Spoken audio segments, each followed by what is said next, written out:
ఎన్నికలప్పుడు ₹1,00,00,000 ఖర్చు చేసి గెలిచిన ఎమ్మెల్యే ఇప్పుడు ఎమ్మెల్యే అయిన తర్వాత మళ్ళీ తిరిగి ఎన్నికలు వచ్చే టైంకి 5 years లో ఆ ఖర్చు పెట్టిన ₹1,00,00,000 కంటే 5 కోట్లు ఎక్కువ సంపాదిస్తాడు.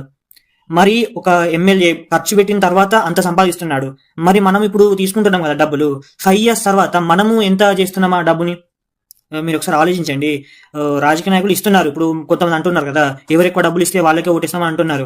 ఒక వ్యక్తి, ఒక క్యాండిడేట్, ఎమ్మెల్యే అభ్యర్థిగా నిలబడే వ్యక్తి ఎక్కువ డబ్బులు ఇచ్చాడు, మీరు అతనికే ఓటేస్తే అతను గెలిచాడు అనుకుందాం. ఇప్పుడు అతను ₹1,00,00,000 ఖర్చు చేశాడు అనుకుందాం. ₹1,00,00,000 ఖర్చు చేశాడు కాబట్టి ఈ మళ్ళీ 5 సంవత్సరాలు అయిపోయేసరికి మళ్ళీ ఎలక్షన్స్ వచ్చేసరికి అతను 5 కోట్లు చేస్తాడు. మరి మీరు సపోజ్ ఓటుకి 10,000 అట్టిచ్చాడు అనుకుందాం. 10,000 తీసుకున్న మీరు ఎన్నికలు మళ్ళీ 5 years అయిపోయిన తర్వాత ఎన్నికలు వచ్చేసరికి మీరు ఎంత అమౌంట్ చేస్తారు? ₹1,00,00,000 ఖర్చు పెట్టి అతను 5 కోట్లు మళ్ళీ తిరిగి పొందుతున్నాడు కదా. లీగల్ గా అయినా, ఇల్లీగల్ గా అయినా, అఫీషియల్ గా అయినా, అన్అఫీషియల్ అయినా అతను పొందుకుంటున్నాడు. అక్రమంగానో, అన్యాయంగానో, న్యాయంగా ఎట్లా పొందుతున్నాడు. మరి మనము ఒక ఓటు వేయడానికి 5,000, 15,000, 10,000 ఎంతో తీసుకుంటున్నాం. మరి మనము 5 years తర్వాత ఆ అమౌంట్ ని ఎంత అమౌంట్ చేస్తున్నాం?